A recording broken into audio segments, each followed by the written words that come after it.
നമ്പ്യാർ സാറേ, സാറേ ഒന്ന്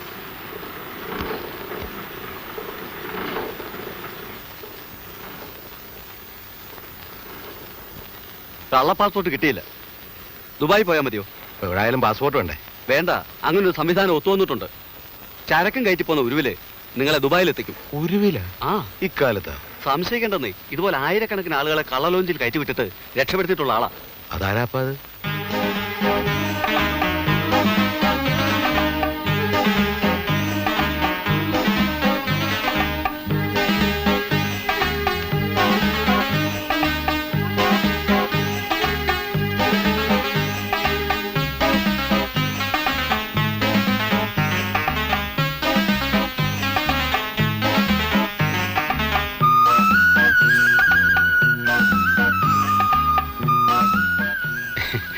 ഇതാ ഞാൻ പറഞ്ഞ ആള്.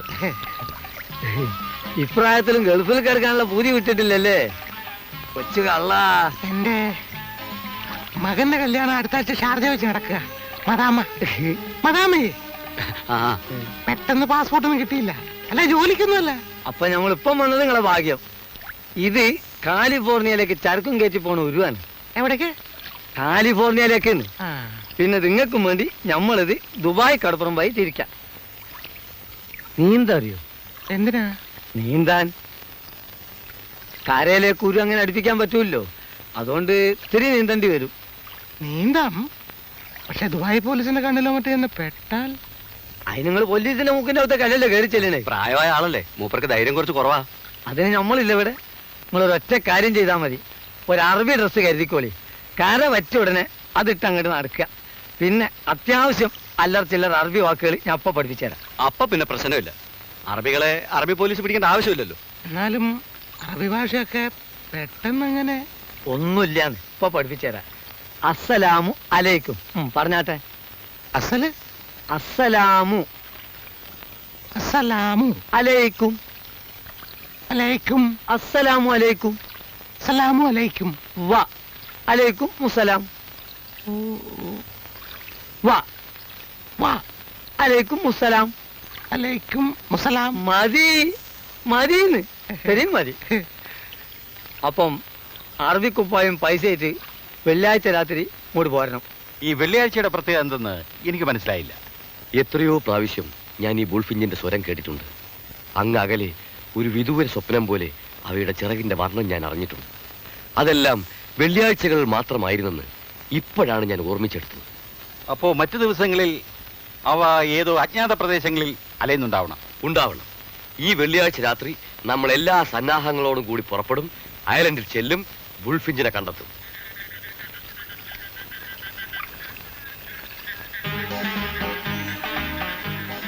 ഒരു പുറംകടലിൽ വെയിറ്റ് ചെയ്യാൻ പൈസ മുഴുവൻ കൊണ്ടുവന്നില്ലേ? ഉണ്ട്, 20,000 തികച്ചുണ്ട്. ആ കെട്ടിങ്ങോട്ട് എടുത്തോളി. ആളാകെ മാറിപ്പോയല്ലോ. ഇതെന്തിനാണ് വായ അറബിക്കുപ്പായ ഇപ്പൊ തന്നെ വലിച്ചു കയറ്റിക്കുന്നത്? അത് ഒരു പ്രാക്ടീസ് കിട്ടിക്കോട്ടെ വിചാരിച്ച. ഇത് പോരെ? പോരെന്നോ? മോശതയാണെന്ന് വിചാരിക്കരുത്. അസൽ അറബി. ഒന്നും വിചാരിക്കരുത്. നിങ്ങളെ നമുക്ക് വിശ്വാസലേറ്റല്ല. കഴിഞ്ഞ പ്രാവശ്യം ഒരു പാർട്ടിനെ ഫുൾ എമൗണ്ട് ഉണ്ട് എന്ന് പറഞ്ഞിട്ട് ഒരു കയറ്റി. എണ്ണി നോക്കുമ്പോൾ 2,000 ഉറുപ്പ്യ കുറവ്. വെറുതെ നടുക്കടലിൽ വെച്ച് ഒരു കച്ചറ വേണ്ടല്ലോ ചിറ്റാണ് ഇത്. ഞാൻ എണ്ണു. എനിക്കോ?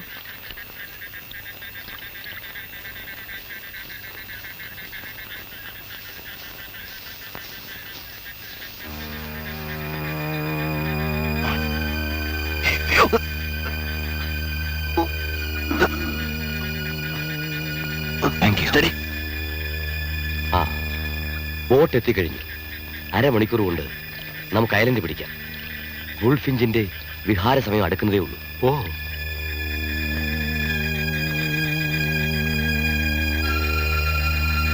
അന്ന് കഞ്ചാവ് ലോറിയിൽ നിന്ന് രക്ഷപ്പെട്ടതുപോലെ ഇന്നവനെ ഞാൻ വെറുതെ വിടില്ല. കൂടെ ഉള്ളവനെ ഞാൻ നോട്ട് ചെയ്തിട്ടുണ്ട്. ഏതോ വിദേശ കള്ളക്കടത്തുകാരനായിരിക്കാം. ഒരു വെടിക്ക് 2 പക്ഷി. തെളിവുകളോടെ പിടികൂടിയാൽ പിന്നെ ബ്ലഡിന്റെ ആവശ്യം വരുമോ?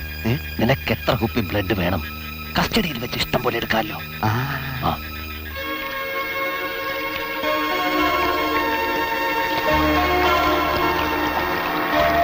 ഓഹോ, പുറം കടലിലേക്കാണല്ലേ വിജയ? ചിലപ്പോൾ നമുക്കൊരു ബോട്ട് ചേസ് വേണ്ടി വരും. അതിന് നമുക്ക് ബോട്ട് എവിടെ? ബോട്ട് ഒന്നും അറേഞ്ച് ചെയ്തിട്ടില്ലേ? ആര്, ഞാനോ?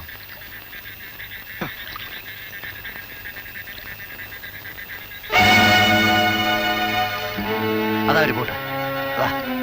ഹലോ, ഒന്നിക്കണേ.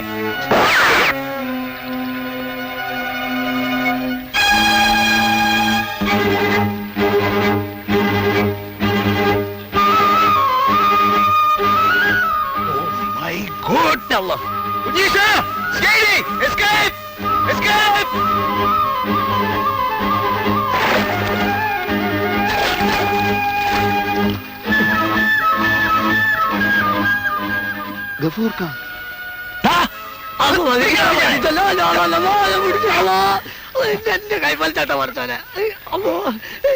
ഞങ്ങളെ ദുബായിൽ ഇറക്കാമെന്ന് പറഞ്ഞ് പറ്റിച്ച ദുഷ്ട. ദുബായ് കടപ്പുറാണെന്നും പറഞ്ഞു നീ ഞങ്ങളെ മദ്രാശിയിലെ മറീന ബീച്ചിൽ ഇറക്കി വിട്ടു അല്ലടാ? പൊന്നു മക്കളെ, ഞാനും വിചാരിച്ച ദുബായി അന്ന്, അല്ലാതെ മനഃപൂർവ്വം ചെയ്തതല്ല. കൊല്ലണ്ട, കൊല്ലണ്ട. എന്തായാലും മദ്രാശി നമ്മളെ തെണ്ടിച്ചില്ല.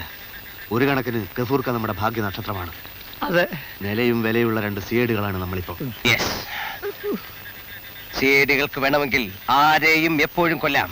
അതുകൊണ്ട് ജീവനിൽ കൊതിയുണ്ടെങ്കിൽ ഞങ്ങളോടന്ന് വാങ്ങിച്ച പൈസ തിരിച്ചാ. ജീവന് കൊതിയുണ്ട്, പക്ഷെ പൈസ ഇല്ല. ഇതെന്താണ് തന്റെ കയ്യില്? അത് മുറുക്കാൻ മതിയാണ്. കാണട്ടെ.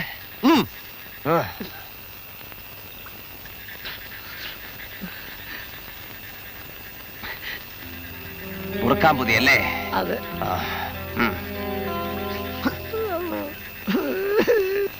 പൊന്നു കുട്ടികളെ പൈസ കൂട്ടുന്നാലും മറ്റൊരു കുടുംബം. നമ്പ്യാരെ, നിങ്ങൾ ഞാൻ കായലിൽ ചാടി. പ്രഭാകര, ഞാൻ പറയാൻ പോകുന്ന സത്യം കേട്ട് നീ ഞെട്ടരുത് എന്ന് ഞാൻ പറയുന്നില്ല, നീ ഞെട്ടും. എന്നെ വകവരുത്തി അതേ സിഐഡിയിൽ ഇവിടെ എത്തിയിട്ടുണ്ട്. ആദ്യമായിട്ടാണ് നിന്റെ ഒരു കഞ്ചാവ് ലോറി പിടിക്കുന്നത് നീ പറഞ്ഞില്ലേ? അതിൽ അത്ഭുതപ്പെടാനൊന്നുമില്ല. നിന്റെ കഞ്ചാവ് ലോറി മാത്രമല്ല, നിന്നെ അവർ നാമാവശേഷമാക്കും. ആ സിഐഡികളെ നീ കണ്ടോ? കണ്ടു. ഉരുവിൽ കയറുന്ന തൊട്ട് മുമ്പ് ഞാൻ അവരെ കണ്ടു. ഉടനെ എടുത്ത് കായലിൽ ചാടുകയും ചെയ്തു. മദ്രാസിൽ കണ്ട അതേ 2 മലയാളി സിഐഡികൾ. ഇനി ഒരു നിമിഷം പോലും ഇവിടെ നിൽക്കാൻ പാടില്ല. എന്നിട്ട് എന്തിനാ നേരെ ഇങ്ങോട്ട് വന്നത്? ആഹാ, നീയും കായലിൽ ചാടിയോ? ചാടാതെ നിവർത്തി ഉണ്ടായിരുന്നില്ല. കുഞ്ഞീഷ്ണ, ഈ കുരിശന്റെ തലയിൽ നിന്നെടുത്ത് മാറ്റിത്ത, എന്നാൽ എനിക്കൊരു മനസ്സമാധാനം ഉണ്ടാവും. നിന്നെ പോലെ സ്നേഹമില്ലാത്തവനല്ല പ്രഭാകര ഞാൻ അകത്തായാലും നീ രക്ഷപ്പെടണം. നിന്റെ ഈ വീടിന് ചുറ്റും സിഐഡികളെ താവളം ഉറപ്പിച്ചെന്നുള്ള കാര്യം ഉറപ്പാ. നീ വളരെ വളരെ സൂക്ഷിക്കണം. എന്റെ കാര്യം എന്തെങ്കിലും ആകട്ടെ, എന്റെ പൊന്നു കുഞ്ഞീഷ്ണ, ഇയാളെ വല്ല ചാക്കിലും കെട്ടി എവിടെയെങ്കിലും ഒന്ന് നാട് കടത്തി തരാമോ? കൊപ്ര ഇറക്കാൻ വരുന്ന ഏതെങ്കിലും ലോറിയില്. അത് മതി. ഞാൻ പോകാം പ്രഭാകര, പക്ഷെ ഇനി കൊപ്രാക്കളത്തിലേക്ക് എനിക്ക് ധൈര്യം ഇല്ലാത്തോണ്ടാ. ഈ വീട്ടിലെ പടിക്കകത്ത് എനിക്ക് കയറി പോരുത്. വിജയവാഡയിലെ കാസിനോ ഹോട്ടലിൽ വെച്ച്.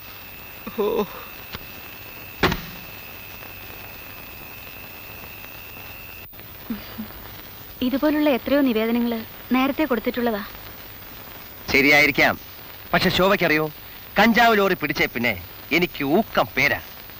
കൊലപാതകം തെളിയിക്കണമെങ്കിൽ ഈ പ്രശ്നം പരിഹരിച്ചേ പറ്റൂ എന്ന് മിനിസ്റ്ററോട് ഞാൻ തീർത്തു പറഞ്ഞു. ഒന്ന് ശ്രമിച്ചു നോക്കുന്നുണ്ടെന്താ? ഇതിലൊരു ഒപ്പിട്ടെ. ബാക്കിയൊന്നും ശോഭ അറിയുകയും വേണ്ട, അന്വേഷിക്കുകയും വേണ്ട. വന്നേ.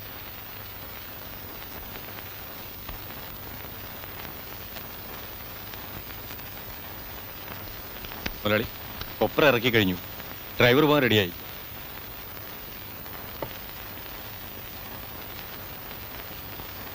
ഞാൻ നിന്നെ ഒരുപാട് ബുദ്ധിമുട്ടിച്ചു.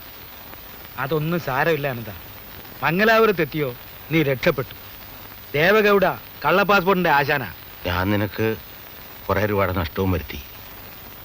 വിജയവാഡയിലെ കാസിനോ ഹോട്ടലിൽ വെച്ച്. ഒന്ന് വേഗം പുറപ്പെടാൻ നോക്ക്.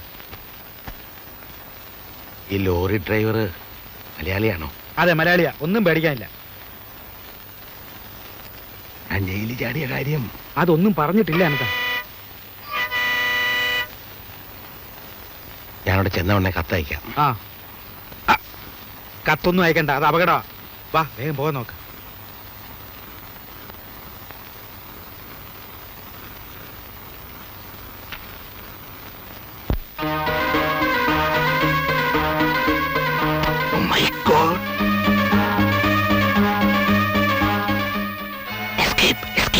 എന്താടോ എന്തു പറ്റി? CID ചാരൻ. ആരാ CID ചാരൻ? ആ ഡ്രൈവർ ബാലൻ. അവൻ ഡ്രൈവറല്ല, CIDമാരുടെ ചാരനാ. എനിക്ക് വളരെ നേരത്തെ അറിയാം. അവൻ കൊപ്രയിറക്കാൻ വന്നല്ല, നിന്നെ ഒറ്റക്കൊടുക്കാൻ വന്നാ. പ്രഭാകരൻ, നീ എന്നെ വിശ്വസിക്കേ. മദ്രാസ് ടാക്സി ഡ്രൈവറായിട്ടായിരുന്നു അവന്റെ അടപ്പ്. അവന്റെ സഹായത്തോടെയാ ആ CIDകൾ എന്നെ വലയിലാക്കിയത്. അങ്ങനെയാണെങ്കിൽ അവൻ ഇവിടം വിട്ട് പോവില്ല. കുഞ്ഞികൃഷ്ണ, എന്താടാ നിങ്ങൾക്ക് അമ്മയും പെങ്ങളൊന്നും കാണണ്ടേ? ഇറങ്ങടാ, ഇറങ്ങടാ. എന്തിന്?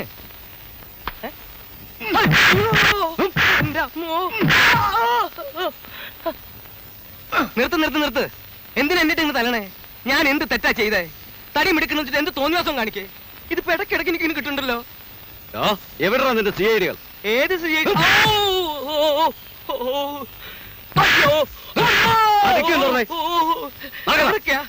അപ്പൊ കാറിനകത്തിരിക്കാൻ സ്ഥലല്ലേ? നിങ്ങളാരും വരുന്നില്ലേ?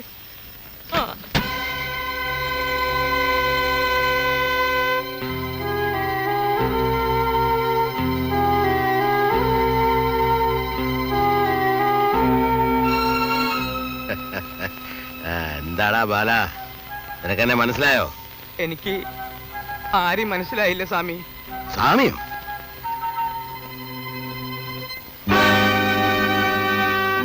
നമ്പ്യാർ സാറോ? എന്നാ മരം കുത്തിയപ്പോൾ തലയിൽ ചുമന്ന കെട്ട്? പട്ടി ദ്രോഹി, നീ കാരണം ഞാനിന്നൊരു ഗതികിട്ട പ്രേതമായിട്ട് അലയുകയാണ്.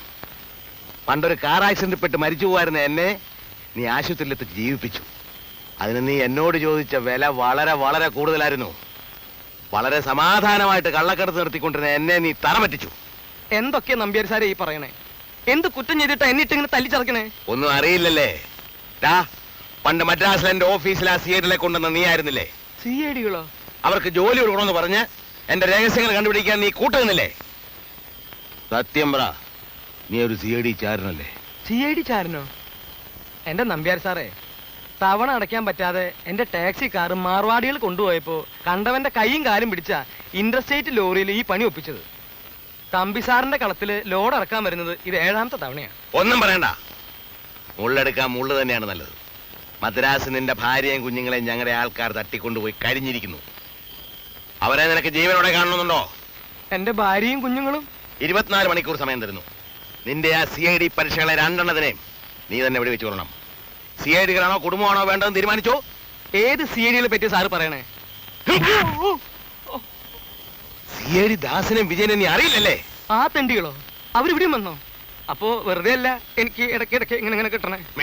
റാസ്കൽ, സത്യമായിട്ടും എനിക്കൊന്നും അറിഞ്ഞൂടാ സാറേ. അറിയില്ലെങ്കിൽ പറഞ്ഞുതരാടാ. ഞങ്ങൾക്ക് അവരെ കൊല്ലാൻ കഴിഞ്ഞില്ല. നീ ആവുമ്പോ അവര് സംശയിക്കില്ലല്ലോ. ആലോചിക്കാൻ സമയമില്ല. എന്ത് പറയുന്നു? എന്റെ കുഞ്ഞുങ്ങള്. ആ വിചാരം ഉണ്ടെങ്കിൽ ആ പിടിക്ക്. 2 വെടിയുണ്ടാ. എന്റെ പൊന്നു മോൻ മുനിച്ചാമി, മോളെ കണ്ണകി, ഉങ്ക അപ്പാവുക്ക് இந்த ഗതി വന്നിടിച്ചുവല്ലോ.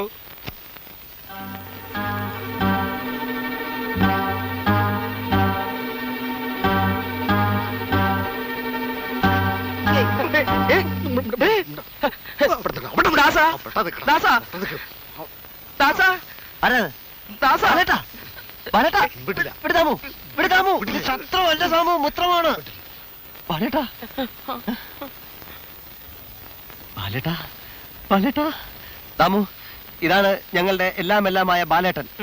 മദ്രാശിയെ വെച്ച് ഞങ്ങളുടെ പട്ടിണി മാറ്റിയ, ഞങ്ങൾക്ക് ജോലി വാങ്ങി തന്ന ബാലേട്ടൻ. സാറ് വന്നില്ലായിരുന്നെങ്കിൽ ഞാൻ ഇയാളെ കൊന്നേനെ. ബാലേട്ടാ, ഈ വീട്ടിൽ ഞങ്ങൾ സദാ ജാഗരൂകരാണ്. 1-2 ആക്രമണങ്ങൾക്ക് ശേഷം ഉണ്ടാക്കിയ ഒരു സംവിധാനമാണിത്. CIDകളായത് പിന്നെ ഞങ്ങൾക്ക് ബാലേട്ടനെ കാണാൻ ഒത്തില്ല. ട്രെയിനിങ് കഴിയുന്നതിന് മുമ്പ് ഒരു കേസ് അന്വേഷണത്തിന് വേണ്ടി ഇങ്ങോട്ട് പോരേണ്ടി വന്നു. ദാമു, ചായ കൊണ്ടുവാ. ഞങ്ങളുടെ എല്ലാ വിജയത്തിന്റെ ആണിക്കല്ല് ബാലേട്ടനാ. ആ ബാലേട്ടന്റെ ആണിക്കല്ല് ഇളകിയിരിക്കുക. ആരിളക്കി? എങ്ങനെ ഇളക്കി? അതങ്ങനെ ഇളക്കാൻ ഞങ്ങൾ സമ്മതിക്കില്ല. ഞങ്ങളത് ഉറപ്പിച്ചു തരും.